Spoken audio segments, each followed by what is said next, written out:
information we're going to try to produce will be available for the public. Also, I would suggest there are a number of different events associated with the hemp industry.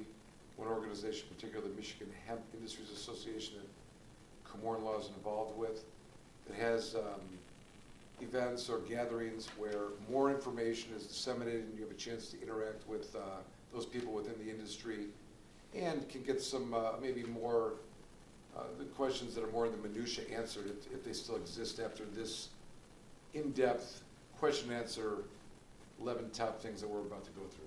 We are, and I think it would help if we, before we get into the 11 things you must know about Michigan hemp, is to kind of give a definition or a clarity as to what's the difference between marijuana and hemp. I think that causes a lot of confusion. I'll let you kind of tackle that as to what is the difference between that. All right, well, the first question we're trying to address is what is the current status of the hemp program in Michigan? And I would say in order to understand that, you have to understand the history of hemp and the various definitions, how it's been. In 2014, the U.S. Farm Bill authorized colleges and universities and state departments of agriculture to grow, cultivate, and market hemp as part of a agricultural pilot program. The Michigan Department of Agriculture Rural Development, MDARD, implemented the state's first industrial hemp pilot program in April of 2019. The United States Department of Agriculture, the USDA, released their interim regulations on October 29, 2019 to provide guidance to state departments of agriculture for developing state-specific hemp plans or the laws surrounding the regulations of hemp. Michigan will have up to 1 year to continue its pilot program and update the rules and regulations to be consistent with the federal regulation. So, to specifically answer your question, the definitions of hemp have changed. And to understand the significance of the change, you have to go back to the original definitions that were founded in the United States Controlled Substances Act. The DEA had created a definition that included Cannabis sativa L, all parts of the plant are, in fact, marijuana. And that means that if you have a seed, I was thinking about, you have a leaf or a twig or something, part of the plant, it is by definition marijuana. Marijuana federally is a controlled substance, Schedule 1, and the penalties associated within the federal level we all know about. Likewise, Michigan has the same definition, had the same definition. It finds itself in the Public Health Code, and it is similar in that all parts of the cannabis sativa plant are marijuana. The exclusions have always been the mature stalk of the plants and the seeds. So, of the marijuana plant, the cannabis sativa plant as it grows, certain parts of it are not marijuana, that being the mature stalk and the seeds. All other parts of the plant are considered marijuana, have always been considered marijuana. That was then. The Federal Hemp Farming Act and the definitions adopted in the Michigan pilot program completely displaced the definition of marijuana. It is no longer considered a controlled substance. In fact, the definition reads as follows. All parts of the cannabis sativa L plant are hemp. Any portions that are greater than 0.3% THC are marijuana. So the default definition of the cannabis sativa L plant is hemp. Hemp is not illegal federally, and it is not illegal at the state level. If, however, the parts of the plant have greater than 0.3% THC, they fall into the category of marijuana. Marijuana is legal in Michigan, but there's administrative rules and licenses that are necessary in order to engage in commerce. Different. Hemp as an agricultural crop is defined as something legal by definition. Plant is legal. However, if it tests greater than 0.3% THC, it's marijuana. And one of the couple of questions we ask is how does that, what is that, and how does it impact the production of hemp at the state level? We'll get to that. I don't want to get ahead of it. Right. So from my understanding right now, so marijuana is marijuana, and the differences became between this legal number. I think a better way to say it is the cannabis sativa L plant, which is the scientific definition. The cannabis sativa L plant. Right. Cannabis sativa L plant is what we're talking about here. Okay. For all purposes prior to the Hemp Farming Act, that I just described, the scientific definition of it, cannabis sativa is marijuana and illegal. That's how it's always been. Sure. However, after the Federal Hemp Farming Bill, 2014. and again in 2018, 18. they adopted the definitions that define here, I have it right here, let me read it. The term hemp means the plant Cannabis sativa L and any part of the plant, including the seeds thereof, and all derivatives and extracts, cannabinoids, isometers, acid salts, that are not more than 0.3% THC. So the Cannabis sativa L plant that I just described, which is Sure.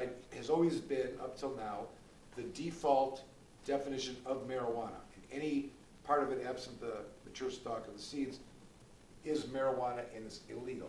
That was then. What is now is hemp, which is legal, is the Cannabis sativa L plant, all parts of it, all aspects of it, except that which is greater than 0.3% THC, if that makes sense. It does. So the Cannabis sativa L plant itself looks like marijuana, smells like marijuana, smokes like marijuana, and really the main difference here between what we're calling marijuana and hemp is the arbitrary number. Sorry for saying, it's an arbitrary number. It's arbitrary. 0.3%. I think there was a study done in like the 1970s. It was an article where they tried to do a study as to kind of defining a scientific number as to what's the difference between, I guess, different breeds of cannabis. Okay. But I don't think it was meant to actually give a legal limit.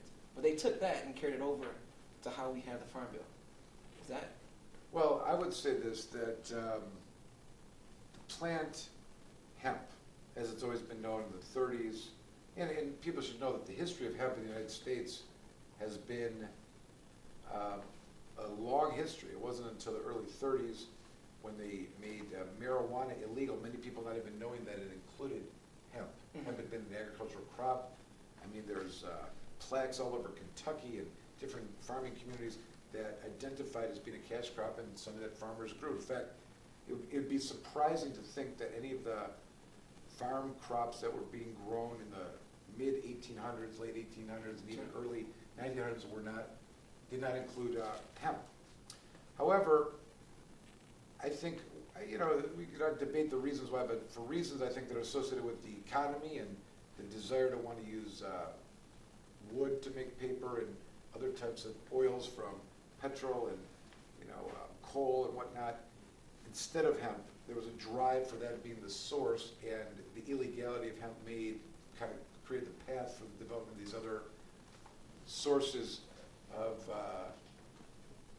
that are providing the raw materials that make up a lot of plastics and oils and building materials, things like that. Okay, so there's So there's a industrial purpose. There's an industrial purpose for hemp, and right now, if it's higher than 0.3%, in a farm bill, it shows it's kind of not meant for industrial, but it's more meant for consumption, per se. Well, I don't know if that's necessarily true. I mean, I think that we're talking about arbitrary numbers, and Sure. to try to find logic in the arbitrariness of the number or the arbitrariness in the illegality of it is a mental exercise that can drive one crazy, okay? Okay. I would refer to this. My dear friend Alan Peisner, who's not watching, but should be, a lawyer, when we've had these events in the past, he shows up and does a presentation on the history of hemp.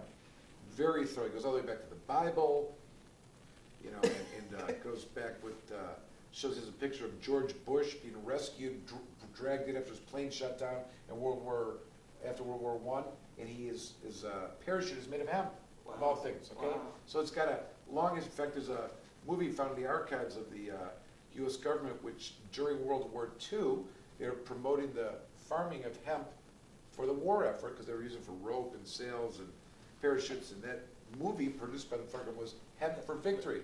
So the history of it, the fact that it has always been, in fact, a better way to look at hemp is that it's been a shorter period of the United States' history that it has not been used and produced as a crop than it was or has been up to now. So the federal government identifying it as an industrial crop and literally displacing it, taking it from this illegal, all things cannabis sativa illegal, into this definition now that allows for it to be produced industrially, and also for ingestion. There's CBD that's produced out of that as well. Craft hemp, but it should not be thought of as something that doesn't have multiple purposes and couldn't simply feed the marketplace of consumers for pretty much all things that they consume now as being a source from the hemp plant.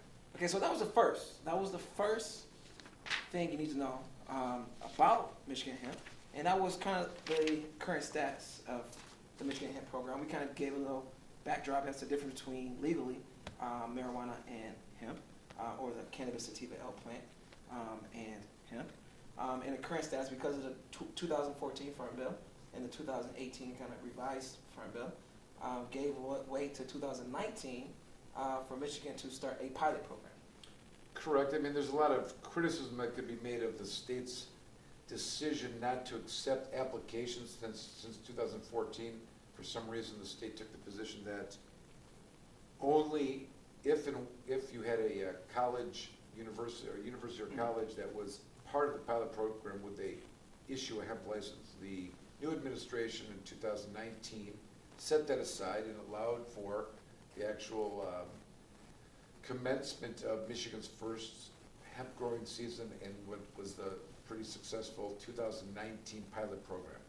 And that program comes to an end in November, came to an end in November of 2019, and the eligibility to apply for the year 2020 is currently open, and they're taking applications right now. We can talk about that later on. So we're in a status of the pilot program is still active. Correct. Which that's a state program, correct? Which leads us to the second thing we need to know, which is talking about the federal rules upcoming. And I guess, what do we say about that? Well, the parallel is that the 2014 bill paved the way for states if they chose to have pilot programs. 2018 said, reinforced the pilot programs, gave some guidance in terms of how those pilot programs could be instituted. But the passage of the 2018 Farm Bill says hemp is now legal federally, and the pilot programs that are existing are just kind of pilot programs until such time as the federal government promulgates its final rules. So when will the federal rules surrounding the questions of hemp licensing and regulations be finalized? We are in the process of that right now. I can tell you of the probably 4 or 5 events that the Michigan Hemp Industries Association has had, and I've spoken at them. I keep threatening that any day now, the rules are going to come out. There was a draft rules that were produced by the federal government, and Michigan likewise produced some draft rules in accordance with that, just to give some guidance to the licensed hemp farmers and processors that are engaging in this behavior, so they kind of have an idea of what these are probably going to look like when they're finally promulgated. But we're still operating, and the plan for 2020 is to remain within the confines of this pilot program. Correct. And when I say that, there's a lot of uncertainty in terms of what you can do after the growing and after the processing. And this is really the bigger question, which is there are no licenses from the federal government or really from the state to engage in the commercial sales. I mean, there's rules that exist that they've kind of tied into the Michigan Medical Marijuana Licensing Facilities Act, that you can, processors are the only one that can process, and retail locations that have licenses can sell. But I would argue that those rules and regulations don't encompass hemp, those encompass marijuana. Totally different defined subject matter. And the penalties associated with hemp and the production of it if it's hemp, and the sale of it if it's hemp, and the traveling in between states if it's hemp, do not fall into the same category as marijuana. Not only am I just saying this, but there's examples to point to where people were pulled over in a truck that had mounds of hemp, biomass, etc., from a farm that had certified it and were able to establish it. And even though the police held them and they got in front of court, they established, they were released. I think it's becoming more frequent that people are being released and not, law enforcement is becoming more aware of it. But The answer to the question is the USDA interim rules were released in October of 2019 in order to accommodate the 2020 growing season. Michigan likewise adopted the same kind of draft rules. And as the rules are finalized, states continue to operate under the authority of the 2014 Right. Farm Bill, and MDART is still currently planning the 2020 hemp pilot program, Right. continuing from 2019 with the understanding of these draft rules to kind of help guide it. And because once the federal rules do come down, let's say 2020, they come in, that means each state individually are coming up with their, say, temporary rules per se, or pilot rules, if they do decide to do that. But even when the federal government comes down with their rules, the state will have to update their rules according to the federal standard. Correct. Now, the states are governed by the following. They have 60 days, once the federal rules are promulgated, to either adopt those rules, they can create their own rules that are within the framework of the federal government. Okay. If they fail to create rules at all within 60 days, an individual in Michigan can apply to the federal governments under their application process. You know what I'm saying? So if a state doesn't even do anything, they can just go straight to the, Correct. wow. Correct. Michigan gives the appearance that they are going to synchronize their hemp rules with the federal governments. They're not Right. proactively creating a unique Michigan state, the state of Michigan's hemp rules that are different than what seem to be the standardized, targeted oversight of the hemp program. So now, with those state rules that are being developed right now, this is the third thing that we need to know, is where can we go to find out the Michigan's hemp laws and rules? Oh yeah, Lara has a website that provides information for, obviously, all the marijuana behavior regarding licensing. There are licenses that people can acquire, as we mentioned, under the pilot project in Michigan for growing hemp and also processing hemp. But Lara has a specific page or two and PDFs to review that give some guidance on this. There's some laws that were passed in Michigan. It's called Public Act 461, which also gives some guidance in terms of what the rules are in Michigan. That's the statute, the actual Michigan's Hemp Farming Act, I would say. So now you mentioned a couple licenses. So we talked about we got the Public Act 641. If you Googled, Michigan Public Act 641, those are the rules for growing, processing, and handling. So You'd probably end up on the Lara website as well. It would Right. take you there. There's they have 3 or 4, drop downs or links that will guide you to the federal hemp farming bill 2018, the 2018 Michigan, or this Public Act 461, and it will also guide you to the application process for the 2020 pilot project, and pilot program if you want to participate in it. Kind of sets forth a checklist of things you got to be aware of and what's required. But it's interesting how you can grow it, process it, handle it. Does that mean like the distribution?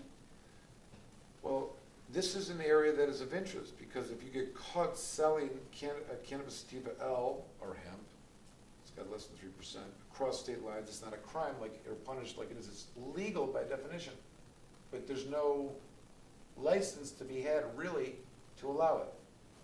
Michigan would say that Michigan has tried to take this particular federally protected plant and call it and regulate it within the confines of marijuana Sure. licensing. You know what I mean? Wow. So, obviously if it's more than 3% THC, it means it's marijuana. In order for you to engage in the commercial market for that, currently your choice are the MMFLA or the recreational marijuana law in Michigan. You So- need a license to participate in that, right? Wow. Now what they've done is, they've said that the processors, licenses under the MMFLA and the Prop 1 can process, test, and sell directly to the retail places that can then put on the shelves. License, the licensed medical or the licensed Recreational, adult use correct. places. Michigan law would probably argue that the only place you can acquire CBD products is through licensed facilities, Not the gas station on the corner that's selling CBD? and not Family Video, whatever it is, you know, the other places. Yeah. But, I mean, that's just it, like the plethora of locations that it's being retailed Sure. at are all being done without a license. And and none of them are getting tested for, you know, who knows if they even have CBD or CBD hemp, or yeah, even yeah. more or less than 0.3% THC. Now, what we do know from past experience is that the federal government is very tuned into the manner in which the subject matter, the manner in which the product that's being retailed is described. For example, if an individual who is retailing CBD products identifies it as CBD, medical quality, cures all ailments, things like that, you're going to have some problems. The federal government's going to come track you down. You're going to get a cease and desist. This has been going on for years. Right. They're looking for specific things that make proclamations of healing, medicinal in nature. And if I was to describe a better way to call or describe your product, if you were engaged in the CBD market, it would be something closer to a non-FDA approved nutritional. Dietary supplement. Dietary like you supplement. go to GNC or Correct, Vitamin something like that. Worlds. Okay. Now, there's multiple reasons for that. One is that the battle over CBD, we're just talking CBD right now, I'm not talking about the industrial. And CBD is the cannabidiol and is the hot, sexy in the market. It actually, of the 100% of the hemp market in the United States, it probably makes up 70% currently right now. Wow. And I promise you that in the rules and regulations that we made, there will be a higher bar to pass in order to obtain that kind of license to retail it. That's what I'm suggesting, just because there's so much interest there. Now, with that being said, the federal government recently started up with suggesting that CBD on its face hasn't been medically proven and may be dangerous and there's not enough studies and some stuff like that, which leads me to believe that they're going to require specific standards in order for those to require those Sure. licenses, different maybe even than the current processor's license that exists through the Michigan program. I also will imagine that those things that are associated with the consumption of these products are going to require that they be made or created in a commercial kitchen that's passed some kind of state. I'm just speculating. Sure. but, No, that makes but, sense. you know, That makes sense. So the question that, what were the federal rules on hemp? What may they include if we could speculate? I'm suggesting that if you're going to sell CBD, the rules will probably require some kind of verification that it is what it is, testing obviously, and certainly made in a manner that other consumed goods are made. Sure. They're not going to say, oh, you want to sell it here. It doesn't mean they're going to look away and whatever your facilities that you're making, it doesn't have Sure. to meet the Sure. requirements of the health department, et cetera. But the USDA rules on hemp likely will contain, amongst other things, and this is true for the Michigan program. One would be documentation where the hemp is being grown. Currently, Michigan, if you get a grower's license, they require you to establish the coordinates of where the location is. Standards for testing to ensure compliance. They're going to want to verify, they're going to make sure that you have verified it. And Michigan's, I may be getting ahead of our rules here, but Michigan, for example, the rules are you've got to verify that your crop is testing below 0.3% THC before you could harvest it. That's what happened this past year, 2019. People showed up to the testing facility and weren't able to verify that the coordinates given at the place where they're farming their Sure. hemp is been passed a test validating that the plants being grown at this particular coordinates are hemp and not 0.4% or more. Well, you are, I mean, it's okay though, we are getting a little ahead of ourselves, but it is one of the other things we need to know is that how are you able to test it? So you can have people come out to the field and You're test. taking samples to them. Taking samples to them. Or sending, yeah. And in fact, that's an interesting dynamic. It's a good question. Who's testing and who's qualified to test? Because there are multiple private professional entities that exist all throughout the country that are testing marijuana products for compliance with safety and, you know, health, whatever. Because you For the retail market, right. Yeah, you got labs for the medical. Private, exactly. You got labs for. So the Michigan State has a forensic science division as well. We're both familiar with that. And one of the best arguments that we've heard on a certain case, ironically, was that they don't quantify the amount of THC that's in the product. Right? Have you heard that before? I've heard that. About So- brownies. So now, however, state's saying, oh yeah, we can quantify it. We can tell you if it's more than 0.3 or 4%. Trust us, okay? Since when? Since when have they done? Since when has this ever? Anyways, They didn't do it for brownies. They sure are going to do it for him. So there's a name of a lab I want to tell you, but this is what's interesting. From clients that we have, and we have, Komorn Laws participated in getting a number of clients of ours, not just growing license, but processing license. Sure. But as the season went on and came time to harvest, the feedback was first something like this. All of our clients were getting letters from facilities that were testing throughout the country. Hey, send us your samples and we can test them and tell you whether or not they're hemp or not, Sure. okay? And this was the plan, and people were getting prepared to do this and vetting the companies and whatnot. Sure. And then the state said, wait a second, we're changing our mind, you can only test with the state. Okay? Now, people that I know would then, you know, they would take a sample from this farm and some other people from this farm, Sure. and they were all the same genetics, okay? And they take it to the lab, and one's testing below the number, one's testing above the number, and this makes no sense at all. But the program allowed for 3 samples at 3 different times to be submitted, Okay. and of the examples I'm speaking to specifically, after testing above the number the first time, they're below the number the second and third time. So they're able to, and only after doing that would they be allowed to All harvest their of plant. this because it's some arbitrary number that we have come up with, and now we're trying to keep it with. Okay, but let's say you are above this number. I believe that's called hot hemp, right? Hot hemp, Hot hemp, and you have to destroy it. you have to destroy it. And I would say, this is back to what we were talking about a little before, somewhere in there. You know, there's a history of the hemp seed compared to what we would describe as what we know to be marijuana or cannabis sativa L greater than 3%. Cannabis THC. sativa L.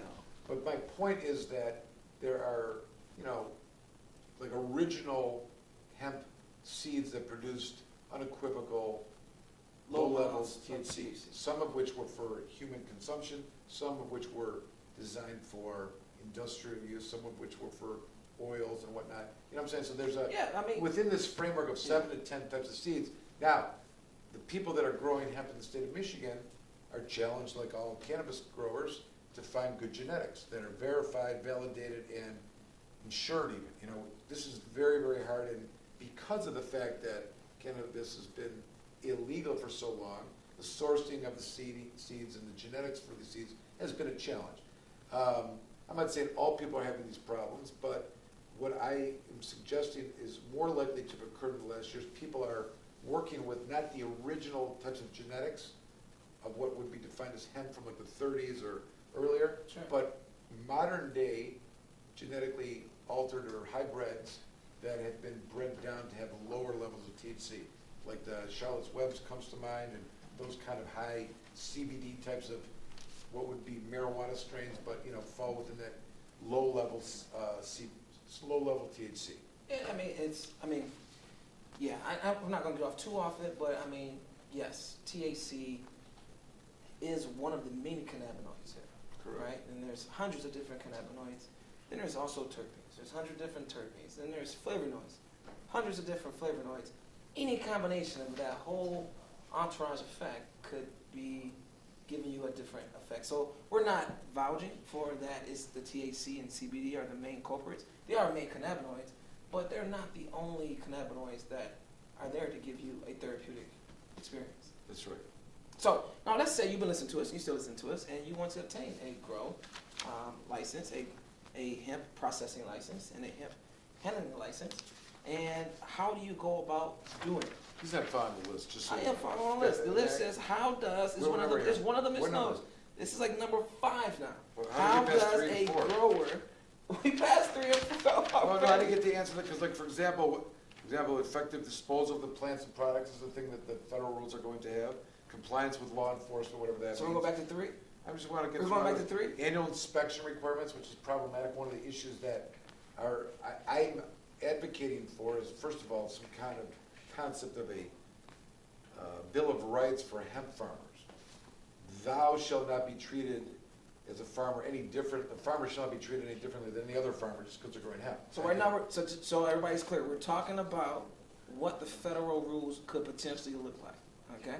And this is one of the second must-knows, but we should know this, and Komorn's given us his predictions as to how they're gonna look like. And, of course, if you're getting a grower, processor, or handling license, it's not okay just to be within the state scenario, you also have to have forethought as to how it looks on the federal level. I'm Right, with you. and going forward with thinking about getting a license, either pilot project as a introduction and seeking a federal license afterwards, we're kind of speculating on what this is gonna look like and what are the things people have to consider.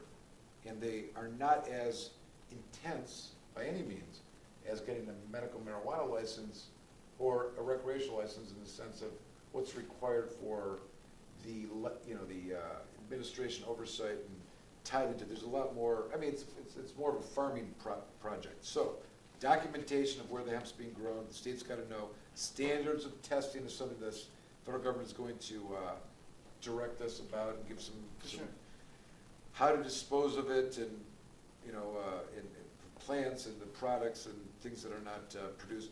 Compliance with law enforcement, whatever that means, and that's gonna be how are they gonna inspect and what are the rules in terms of being able to come onto the property.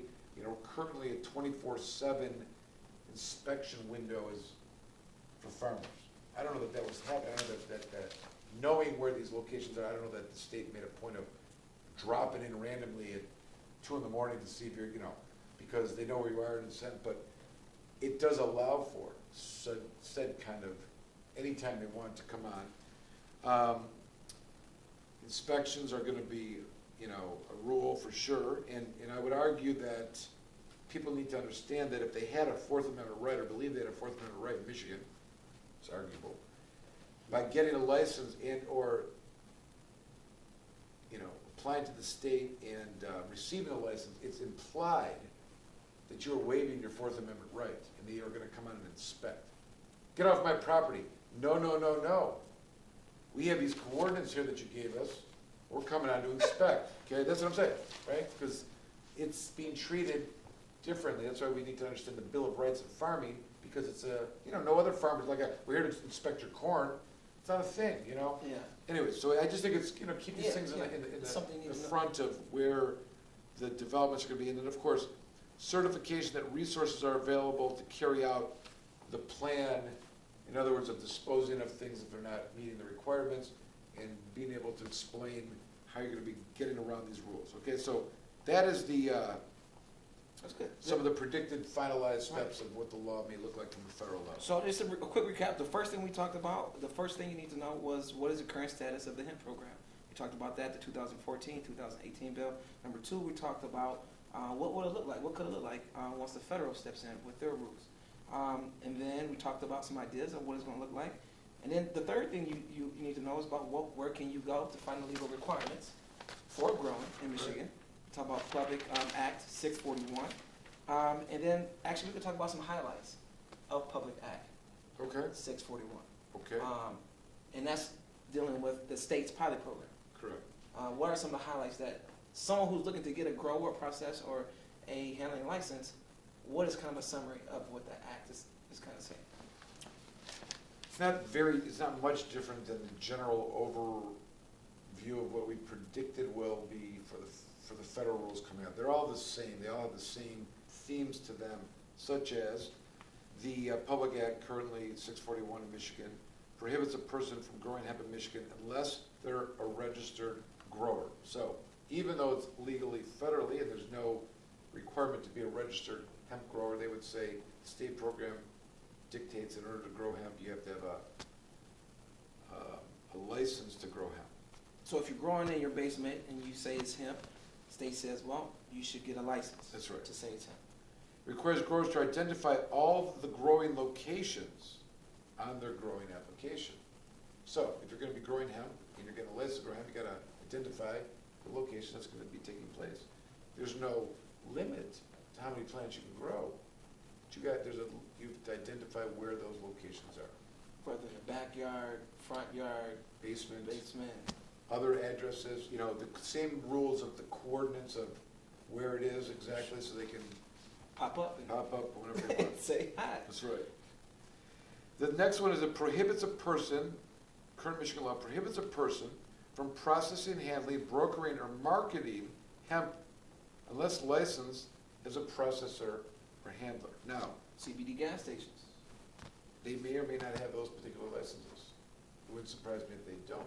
If there was going to be a penalty, what would it be? Because you're not selling a, Controlled substance. correct, it's not on the controlled It's substance. scheduled now. It would be something that would be in the category of, licensing, civil infraction, or some kind of, it may prevent you from getting a license from the state later on if you're caught, one would say, But the state, at the same time, is trying to require individuals to have a license in order to engage in this. Sure. Arguably, it's not illegal. All right, requires signage to be placed at the boundaries of each of the growing areas. So you've got to identify them and also have a big sign that says, I grow weed. I grow I grow cannabis hemp. TBL, less than 3%.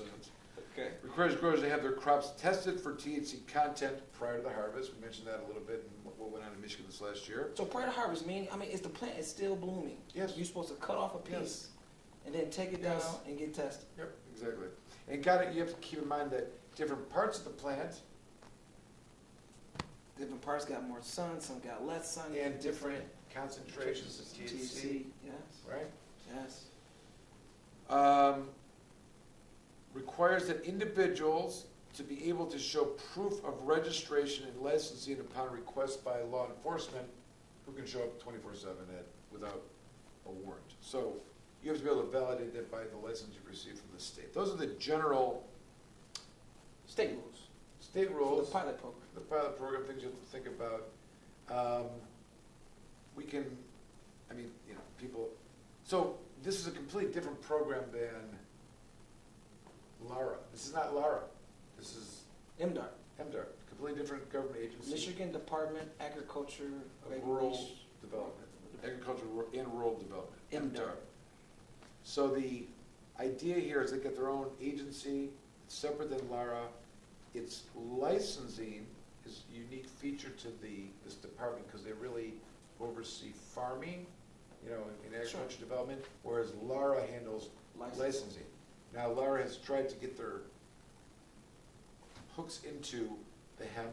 They've set forth rules in the administrative rules and published something recently that you can find on the website we're speaking of LARA, where they explain who can sell CBD. Sure. It's only licensed facilities. And but here, obviously, they're identifying if there is going to be any commerce, you have to have this processing license in the state of Michigan. Okay, the two types of license From LARA. from MDAR. From MDAR. Right. You're going to be, any kind of gas station should have a processing license through MDAR. Correct. If they were going to be retailing Any hemp hemp products. products. Correct. And when we say LARA, I know we say the acronyms because we use them so much, but that's the license and regulation Regulatory affairs. authority, right, affairs. So a barber shop, if you're a barber, you get a license from there. You're a nurse, you get a license from there. If you're looking to sell medical marijuana, you get a license from LARA. If you're looking to sell adult use marijuana, you get a license from LARA. If you're trying to get a Michigan hemp law or a hemp license, it's through MDAR, the Michigan Agriculture That's Rural correct. Development. Okay. Now, say you want to go through MDAR and you want to get this license. How much are these licenses looking like? Number 5, how does a grower or processor or handler get a license for hemp from MDAR? Licenses to grow or process hemp in Michigan are available at any time. Those interested can download and complete the hemp grower registration application and the hemp processor handler's application on Michigan's hemp website. The cost for a grower's license is $100. One? $100. And the processor handler's license is $1,350. $350. Another randomness. MDARD is That's a big currently difference. issuing licenses for the 2020 Hemp Ag Pilot Program, and licenses expire annually on November the 30th. So in anticipation of the upcoming season, if you're gonna go outside or wanna go inside, because there's no prohibition against growing hemp inside. Sure. And if you're going to do that, you may want to seek a license for $100 and So technically, you could grow hemp for $100 to get a license for that. And you could get a processing license if you did have a hemp store and you wanted to kind of protect yourself. You could spend $13.50.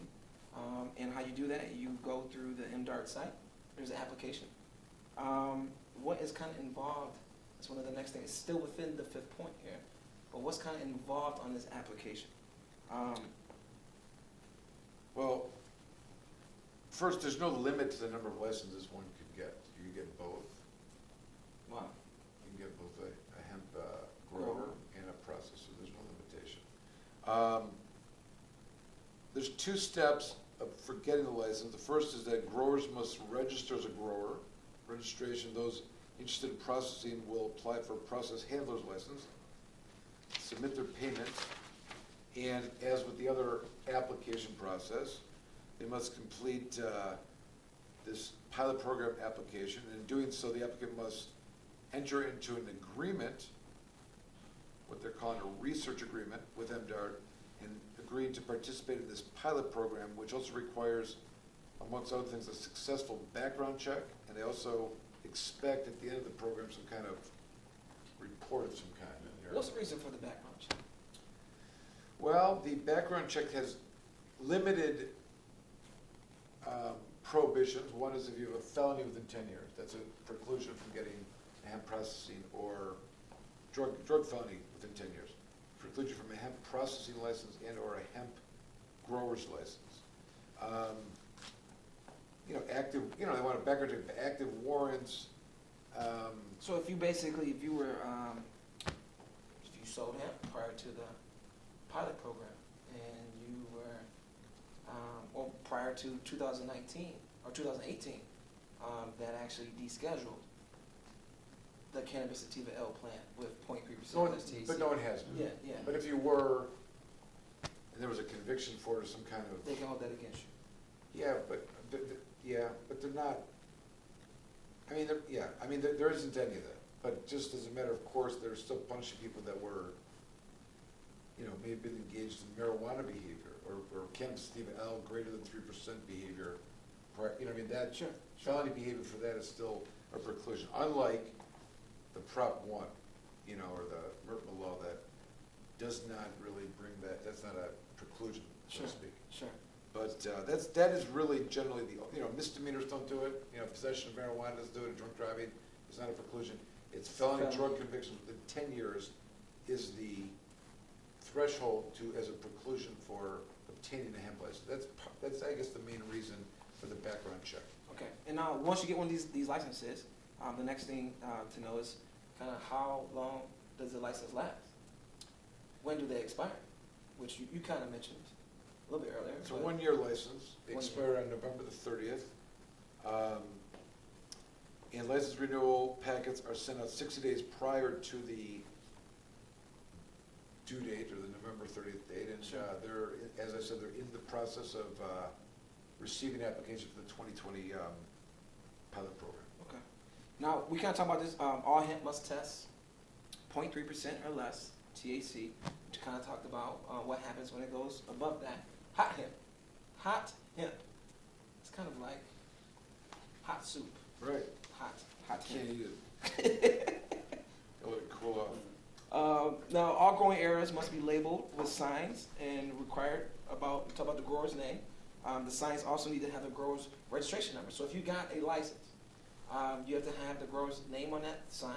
Correct. And the registration. So if you get one of those pop-ups, because you have to disclose all your locations and at any time, which is interesting. You said that now they don't need a warrant. Just you get that location, it can pop up anytime. 24/7. 24/7. Okay, cool. Does Now, Michigan have? I don't know that happened. You know what I mean? I don't know if there was a lot of activity where MDART is not, as an agency, I don't think they're as deep as LARA. LARA's got a Bureau of Investigators and they're interacting with the state police. Sure. So And I don't know if we could look back and think about the types of farming crimes, that exist that warranted ongoing investigations of officers. This corn. Right? This corn Right, is... this corn is It's not- dangerous. We're gonna reschedule it or something. But listen, so all hemp must be tested below the 0.3% THC in order to still be compliant with the rules. Does Michigan have a state laboratory for THC testing for growers to submit samples? That was a question I asked before. And as I said, there was this announcement where they were allowing private entities, private testing facilities. That changed in October 2019 when MDART's Geegly Laboratories in East Lansing is testing THC content for growers in the state of Michigan. MDART anticipates there will be additional labs available for these testing services in the future.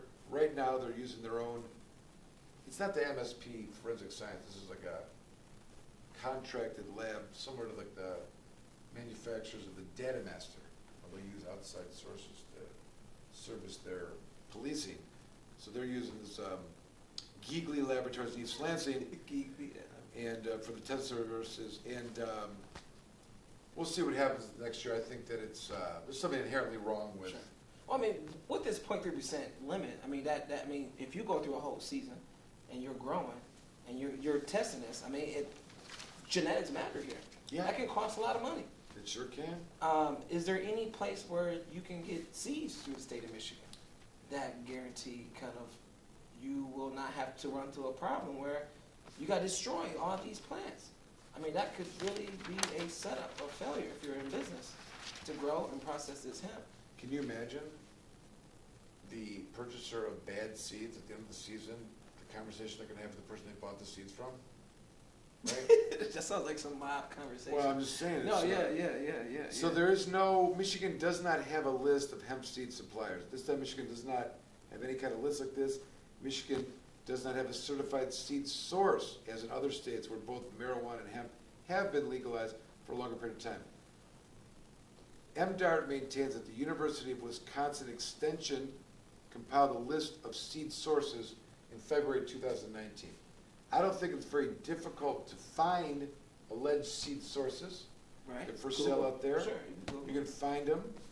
Google search will take you there. The question is the authenticity of True. and what the promises are. I do think that at some point we will have a better understanding of what has been validated and maybe even insured. That's a huge business opportunity if you're even paying attention to that right now. If you can actually legitimately prove that you have seeds that are 0.3% or less genetics, and you can reproduce those seeds in this industry, I mean, that sounds like a huge... Absolutely. In fact,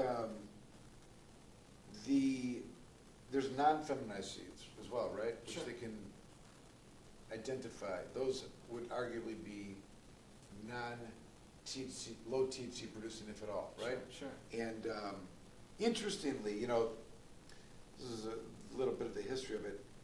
There has been a hemp industry in the United States since it's been legal and beyond, right? I mean, Sure. hemp milk, hemp clothing, things to that effect. And in early 2000s, the federal government sued on this issue, and the National Hemp Industry Association against the DEA, the first real hemp case was produced, say 2002, I think it was. What that case produced was a ruling in favor of hemp. Not hemp grown in the United States, but hemp that was being grown outside of the state, outside of the states, and imported and sold. And the DEA was trying to prevent that. It's illegal. Cannabis Therapy Potcast is illegal. You can't import it. And the federal judge said, wait a second. Using your definition, DEA, Right. which at the time was all parts of the cannabis sativa plant are marijuana except the mature stalks and the seeds, which is what these things were made from, didn't fit the definition at lower than the 0.3% at that time, and was a ruling antagonistic to the DEA's attempt to kind of enjoin or prevent that kind of activity from going forward. So it's kind of an interesting point that we've now fast forwarded to,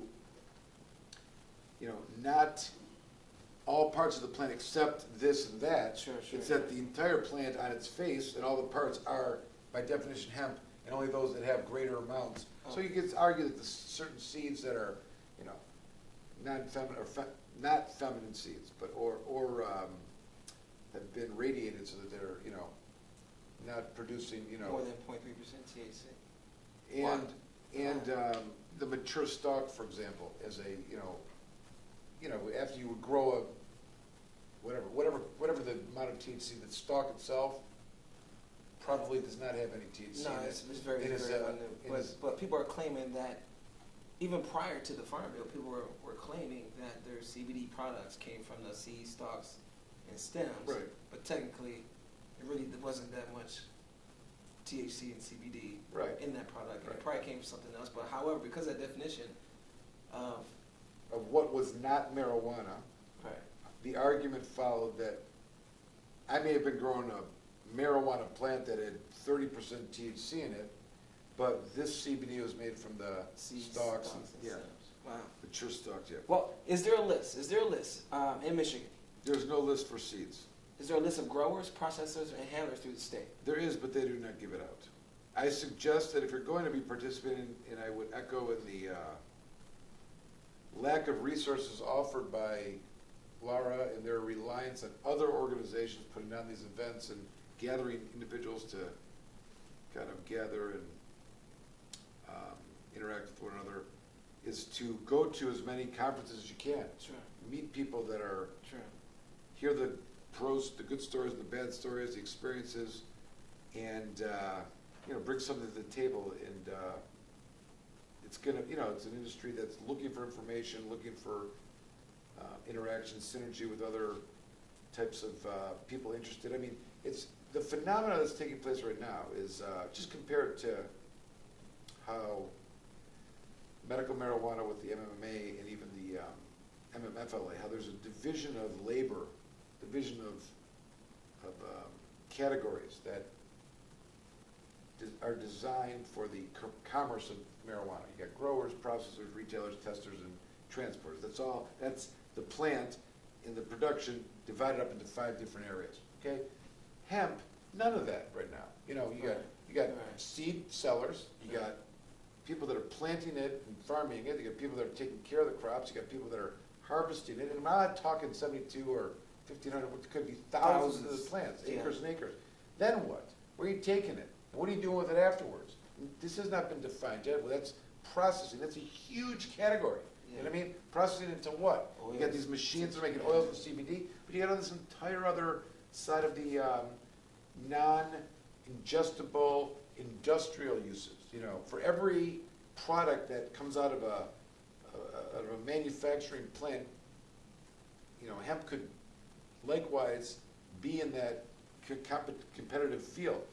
You know, building there materials, like somewhere? for example, building materials for residential or commercial properties that use brick, mortar, wood, could all be done via hemp. That's an area, for example, that has not been carved out, and there's no, you know, supply chain, there's no Sure. purchasers of it that are selling to just yet. I mean, it's still novelty. There's a lot of things to look at in that regard. I mean, you're gonna have a, you know, ongoing battle of the existing marketplace and how those supplies are being used and who that makes money for, similar to what was in the early 1900s. But there's products like this that can compete, and you know, no one's really identifying from these harvests that category of industrial production. See what I'm saying? Well, yeah, but that gets to the last point was where do you go to learn about the results from the program? I mean, in March, I think 2019 is when the pilot program started. There has been a harvest in October, November, December of 2019. Yeah, you're gonna have to go with, you know, folklore and stories that people tell kind of thing. You know? Maybe there's a campfire and go sit down, someone's got a guitar, and they sing a blues song about hemp or something. No, there are supposed to be, with each of the hemp licensors, some kind of report that's submitted along with your annual ending of your license and your renewal. They're Sure. gonna expect that. Now, whether or not they, you know, they're gathering this information and producing a summary report to produce, I don't know if that's taking place. I do know that a couple weeks ago, the agricultural committee had a hearing on MDOT reporting Sure. on some of these Sure. reports that were filed and giving a final, their impressions and making some suggestions for the 2020 season. But that's the gist of the gathering of So you're information. growing thousands of plants on thousands of acres, and they're depending on the people who've grown this to kind of give a report back to that. And those people who grew that, they put money into that. They've made the land fertile. They've bought machines. They've cut it down, processed it, put labor into it, and now they either have this flour or these oils. And really, what do they do from there? And you said it's not really. Well, I would say this, there's a lot of people that, and again, the state might say that this is illegal, that you need a license to do that, it doesn't exist yet. But biomass being moved from place to place is happening. There's Right. demands at locations in different states that are looking for, CBD. They're either buying it in oils, buying it in biomass, buying flour, buying the, phynited, extracts, at a very, Right. processed, like powders, even Sure. that they're mixing with and creating other types of products. And the demand is there for these, you can see places, different states that have it, pass hemp laws, where they have a retail place, they get a license from the state to sell retail, and they can import it, they can import the raw materials. Which they can sell to a licensed medical processing place. Well, I'm right? saying this, if someone that harvests their plants, Yeah. sells, puts it in a truck and sends it to Oklahoma or Atlanta, that has a store that's open and the state is hemp law and they're allowing them to do retail CBD oil sales or lotions or what have you, there's this, I would suggest that this is taking place, Right. okay? I'm saying that there's despite some of the rules that require licenses, I'm not advising this, I'm just trying to You just give a perception, scenario. my perception on what's taking place, which is, you got the dynamic of it's not illegal. It's just like this piece of paper. I've grown this in my garden and producing it, and I'm wrapping it up, and I'm sending it to someone that wants to sell it in their store in Oklahoma. It's not illegal, you know what I mean? Now, the state may say you need a license for it, but, and I may have grown it under this license, and, and I got approved to harvest it because I passed the test, but they don't know what's going on after that. They're not following, Now, if there was a legitimate basis to be able to send it off and you weren't gonna deal with issues with the state, they would say you need a processor's license, okay? In other words, after harvesting it, to put it together into biomass, Sure. extract into oil, take the seeds and, cold press those into some kind Sure. of, all the various, or even chop up the branches into the different, pieces within the, Sure. that would be Any used kind of for. product. Yeah. In order to do this and get away with it with the state's approval, you would need one of these processing licenses. I don't know that they are tuned in on this intrastate, interstate, distribution. I would say it's not illegal. It's not cannabis sativa greater than 3%, but that's what's happening, I would say that a lot of these meetings, even, the gatherings are, I've got X amount of biomass and I'm looking to unload it, kind of stuff. These are the, call it biomass, call it whatever it is, but it's not a subject matter substance that's, It's kind of interesting how the narrative has changed since that. I mean, at one point it was, cannabis is so dangerous. Get a cannabis sativa plant is dangerous, despite the 0.3% or not. It is dangerous. It'll make you crazy. Yeah. It makes people want to. Right. Like the example, I'll give you an example. I remember having a case, I don't know, somewhere up in Au Gres or Saint Alec, somewhere like that. Au Gres, I think it was. And my client had a video of his outdoor grow. It was like a half, I don't know, like a greenhouse or whatever. And the police had confiscated it, of course. And he was concerned that the video would show him walking in and out of his garden with his kids. Because he'd go in there and the idea that would be a possible basis that would cause a parent to be concerned that they're walking around a plant, okay? And to emphasize your point that marijuana and so dangerous, that the plant's got, Nuclear. Venus fly truck's gonna grab a kid and pull him in and eat him or digest him. I mean, but now, the same could be said walking through a field of hemp. What's the difference? Right. The difference of what this, it's got 0.4% of THC versus 3%, and that's gonna be the distinction? Yeah. I agree with you. It is the narrative that has changed of the so-called danger of the plant itself. It's like, and interestingly, I think I think it'll help, neutralize the propaganda associated with the marijuana plant and all the dangers with it. But, and that's been one of the nice things about the hemp development, in that it's seen as an industrial crop. It's not seen people getting quote-unquote high and used for those kind of reasons. Yeah. But it has neutralized the discussion. It's taken the plant as it is, and, to a parent, to a CPS worker, or a message that needs to be reverberated is, it's just a plant. And It's just a plant. It was never ever about the plant. It was always about the people who consumed the plant. And then now, this is how stupid stuff happens. Are we on topic still? We are. They're Well, this good. was the 11-3, I need this here. This will be the 11 things you need to know about Michigan hemp. I Right? think we did like 15. We did 11. We did a little bit more. We gave you some bonuses. So just to recap, everybody, thank you for watching. Oh, and I have a final interesting point I want to make. Final, was it Jerry Springer? What do you call it? Final thought? Last word. Last. You get the last word. All right. In light of the dynamics of what we're talking about here, and practicing law for 26 years, and being in a state of sorrow and disgust over and over and over again because the basis of a search warrant that results in finding contraband or seizure or forfeiture of money and property and goods many, many, many times has been because of the smell of marijuana, the smell of this plant, and whether it's burning or freshly cut or growing, whatever it is, as the basis, and it's always been the source of probable cause in homes, cars, etc.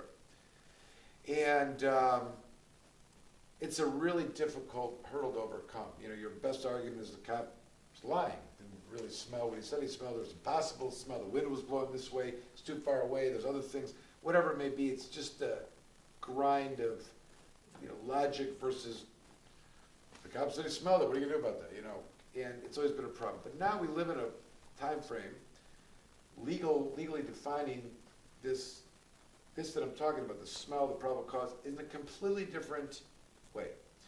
And the point I'm trying to make is the probable cause issue, for all legal purposes, should no longer be based on smell of the cannabis sativa L plant. Why do I say that? Because the start of this whole, whatever we're calling this, Kickin with Komorn, began with the cannabis sativa L plant by default, by definition, is not a controlled substance. Right. It's hemp.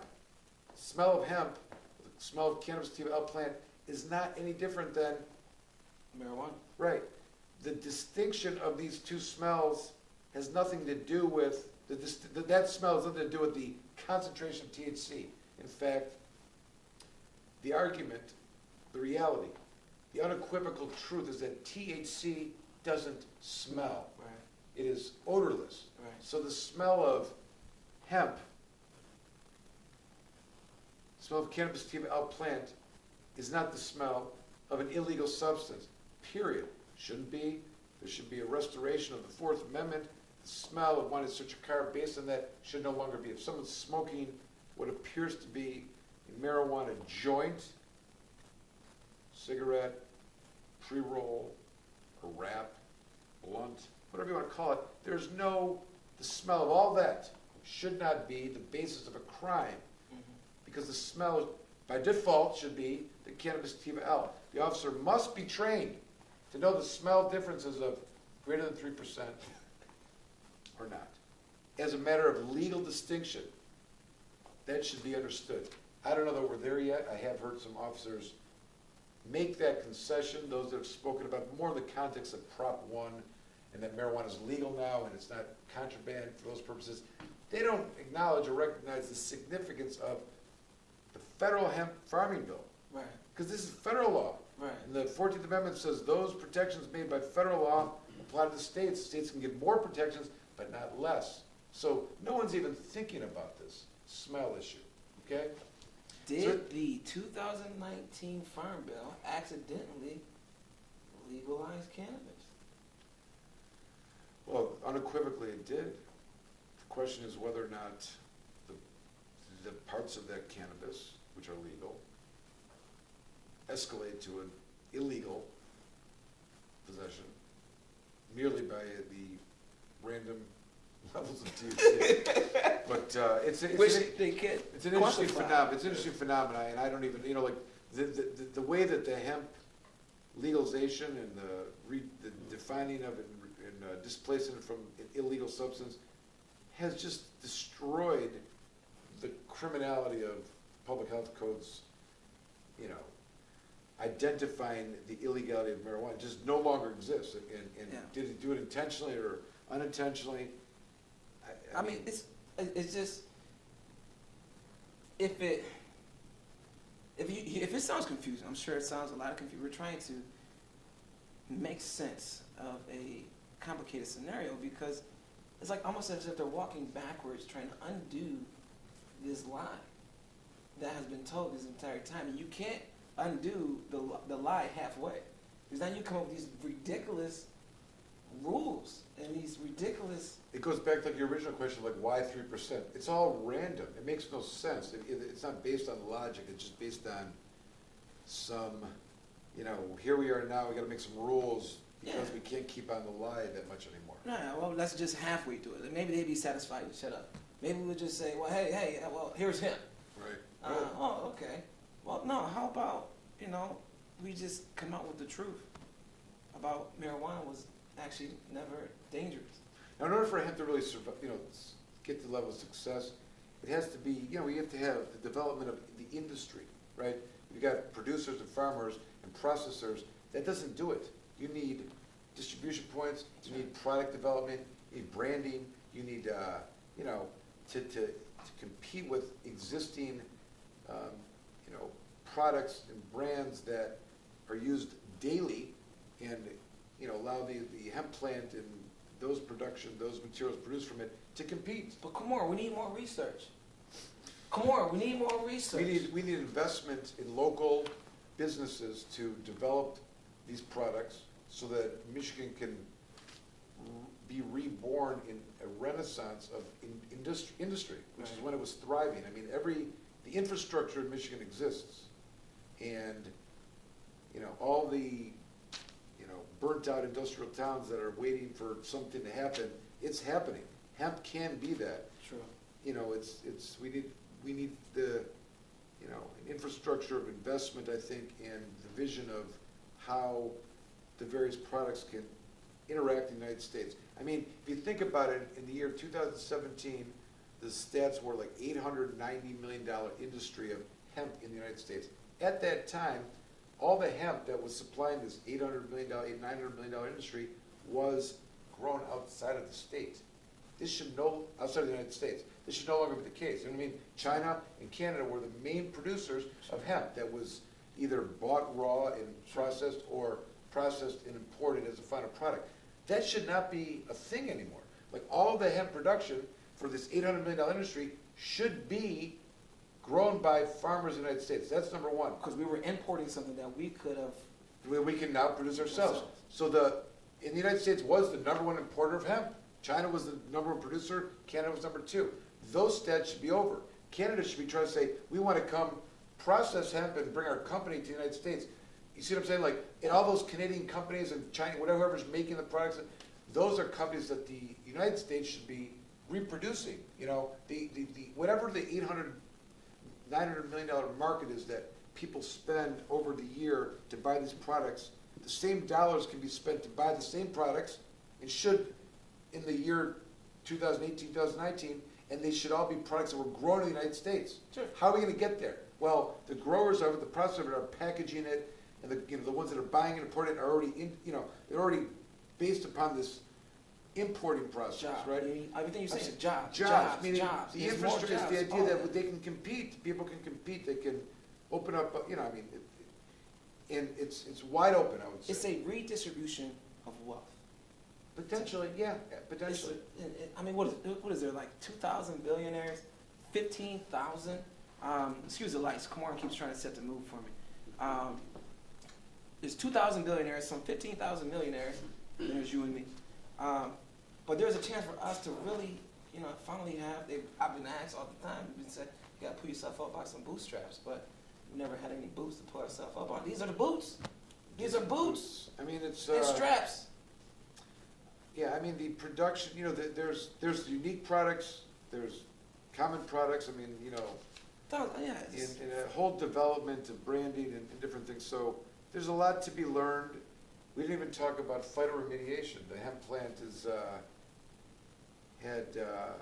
well documented, is able to remediate metals from soil and water and clean soil. Wasn't it something where in Colombia, where people had in a certain area had a high concentration of Alzheimer's? Alzheimer's. Well, yes, there's a project that Jeff Frazier, a lawyer in my office, is currently involved in. They're doing a documentary from a place in Colombia that has the highest level of early onset of Alzheimer's. It's genetic.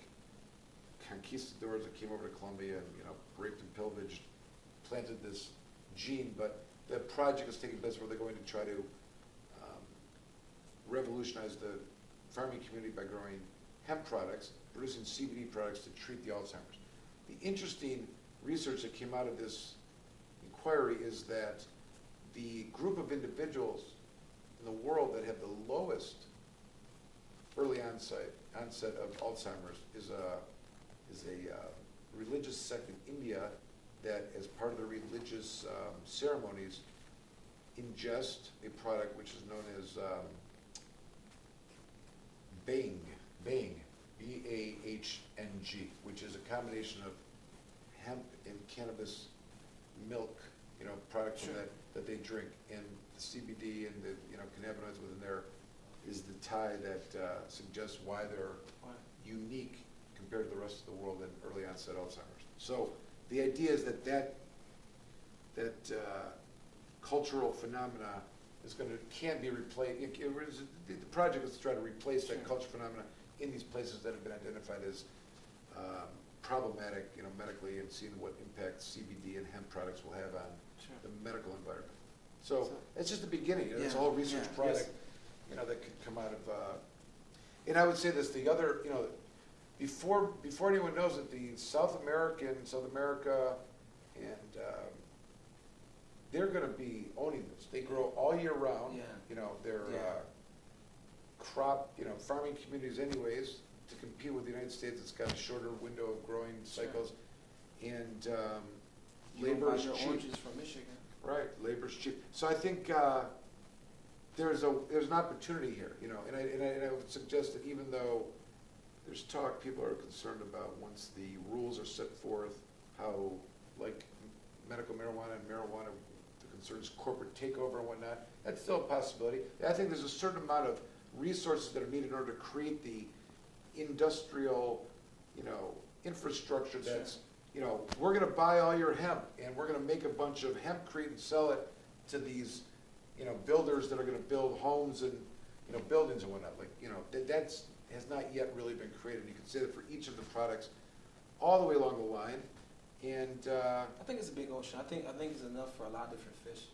I agree. I agree 100%. I think, though, that we have to think about the CBD market as the consumable, hot, sexy that makes up a majority of the industry. There's going to be that ocean is going to be more competitive, whereas the industrial, non-consuming, will be less competitive because there's less, it's less attraction to it right now. But, so much of a equal accomplishment in that everything's going to be greener. The production of it, less waste, less, bad for the environment. I'm gonna say like cookies. There's mass-produced cookies, but sometimes you just want that home-cooked batch of cookies. Right, vegan probably. Yes. Preferably no egg. Plant-based. Plant-based, right. Plant-based, We please. agree on that. Well, you are watching Kicking It with Komorn. This is Hemp episode. cookies. There you go. And we went over the 11 things you must know. There's a quick recap. We talked about what is the current status of the hemp program. We talked about when will the federal rules be coming out and how will that affect you. We talked about what is the next steps once they are implemented. We even talked about where can you find the requirements to grow, process, and handle cannabis. We even talked about how does one get a license in Michigan to grow hemp. We talked about what is involved in getting that license in Michigan. We talked about what is the reason for a dang background check in Michigan. And what is the limit that you can have of THC? And what if you go over that limit of THC? What will happen? And then we talked about all the growing areas. What do you have to do? Is there science for that? That was number 9. We did do 11 things. Number 10, we talked about, does Michigan have a list of seeds? No, they don't. He answered one of them just now. And in Michigan, is it illegal to produce hemp and marijuana in the same place? Ooh, it doesn't really address that. That was number 11. So I hope you learned something. I hope you have a well-balanced understanding about cannabis. Please stay tuned. We do this once a month with the Kicking It with Komorn. We do it the last Tuesday of every month. And we're probably going to do it a little bit more just because we like kicking it with you, Komorn. We thank you for your time. We thank you for your expertise. We thank you for really giving us a unfiltered amount of information here. Appreciate that. We're going to have a couple other events coming up. Thursday, we're going to have our Planet Green Trees. We're hoping to get you to show up and add your commentary. What a letdown that would be if you didn't. We're going Thursday instead of Wednesday, but there are a number of different events. The Hemp Industry Association and other hemp organizations, if you're really interested in showing up and meeting and greeting and synergizing with folks, it's one of the things I would recommend. And, following us on the Planet Green Trees and the, content that we produce, we're going to be providing that as information becomes available and help keep people up to date. And you can always call Komorn Law, and we can give you some more specified advice and direction if you're really interested in engaging in this particular area. But it's been fun, Earl, and we should do more of these. Yes, we should. And again, if you need a top attorney, a top defense attorney in Michigan, call Komorn. If you're caught in the system, before you plead, call me. But not me, though. Komorn. All right. That's a wrap? That is a wrap. All right. All right, everybody.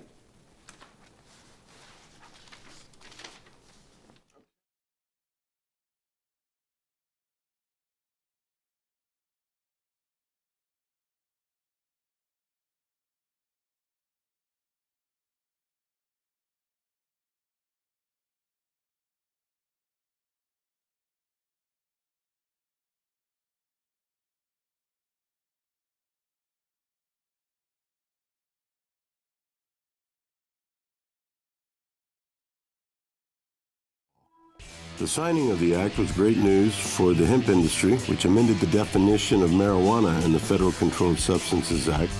Hemp is now defined as the plant, Cannabis sativa L, and any part of the plant, growing or not, with less than 0.3% THC concentration on a dry basis. The plant itself is no longer a controlled substance. Hemp is one of the most versatile plants on earth. From clothing, fiber, paper, building materials, hempcrete, biofuels, CBD, and medical uses, it has been a part of America's industry for over 200 years. Even the United States Constitution was drafted on hemp paper. The time is now. If you're thinking of getting in the farming or processing of hemp, contact our global experts, legal, and consultation teams to make sure that you're on the right road when you venture into the new hemp industrial revolution. Michigan Hemp Industries has been a leader and advocate for the return of the hemp industry, so come be a part of the new revolution in agriculture in Michigan.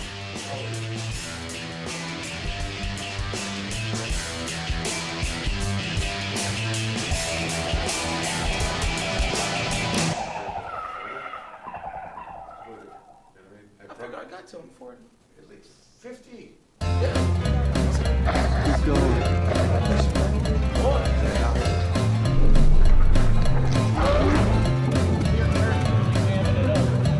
The shirt. Keep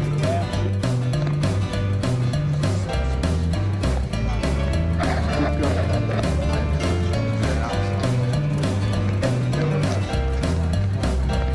Keep going.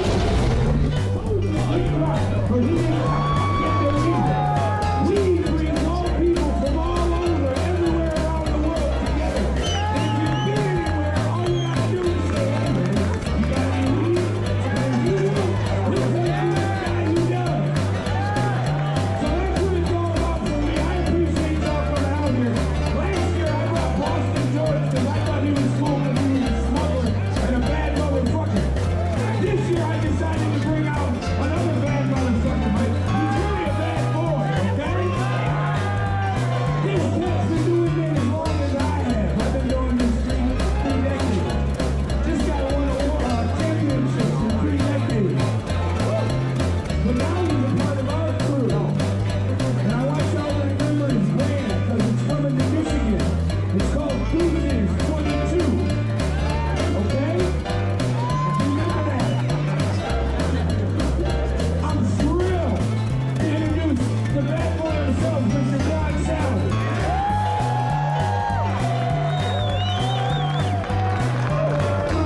Smoke weed. Because like Nick said earlier, it's not legal to smoke here. Who cares?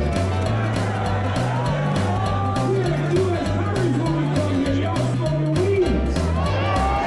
We got state senators here. Y'all smoking weed. Just walk around the crowd a little bit and leave them up for me. Hey, this is my time, so y'all gotta be respectful of my time. Because they don't give me much time here anymore.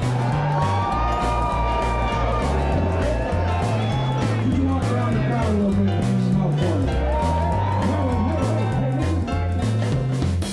So that you do some drills and then play out some doubles things and then have you know, like it's all like isn't like organized, probably like game type situations. Like you're at the net, you know, they hit a lob over your head over there, where do you stand, you know, in the play, like you know, like you gotta think.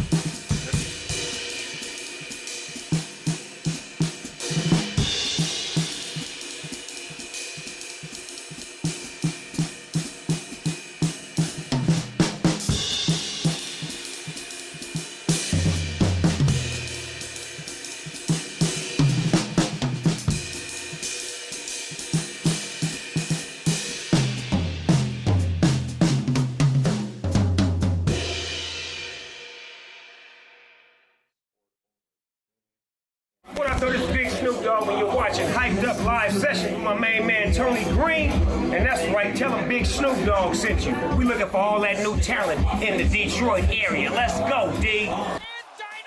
Yeah, you know what time it is. All the way from the legendary Russell Industrial Center in the heart of Detroit City comes Hyped Up Live Sessions with your host, your boy T-Money Green.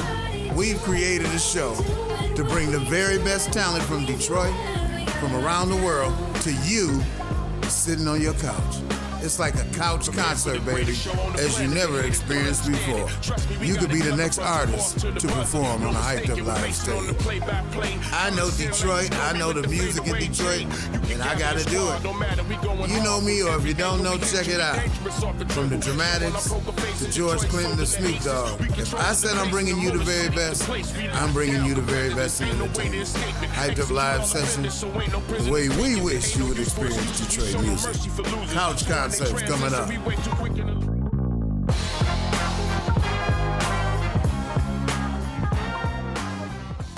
Check this out, this your boy Warren G, and we going hard right now with the Hyped Up Live Session with my homeboy T. Green. You better ask somebody. You don't know? No. Shots.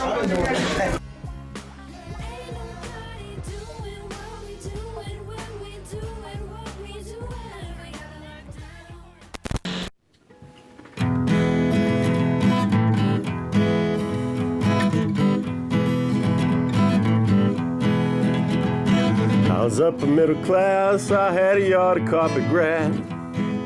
Worked back home 9 to 5 and paid my union dues. But the chef came one day and he took it all away. Left me without anything to lose. They forfeited my car, they found some sugar in a jar. Told me it was probably suspicion of a crime. The other day I saw it being driven by the law, and them boys in back was gonna do some time. Well, forfeiture today, Lord, what a funny way to pay. Keep the peace so all our kids can go outside and play, without a cotton picking thing to lose. I got the deep East Texas task for the blues.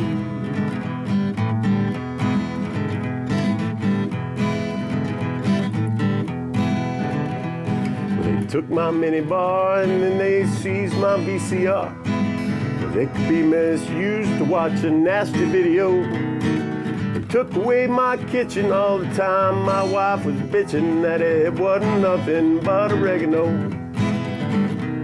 They said my herbal tea might cause a sinful ecstasy. Told me it could only lead to doing something hard. They took my ass to jail, they took my wife, paid my bail, took my double wide down to the county yard. Forfeiture today, Lord, what a funny way to pay.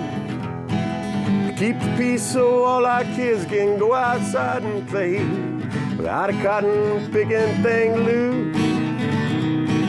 I got the Oakland County Task Force blues. Without a cotton picking thing loose. I got them Oakland County Task Force blues.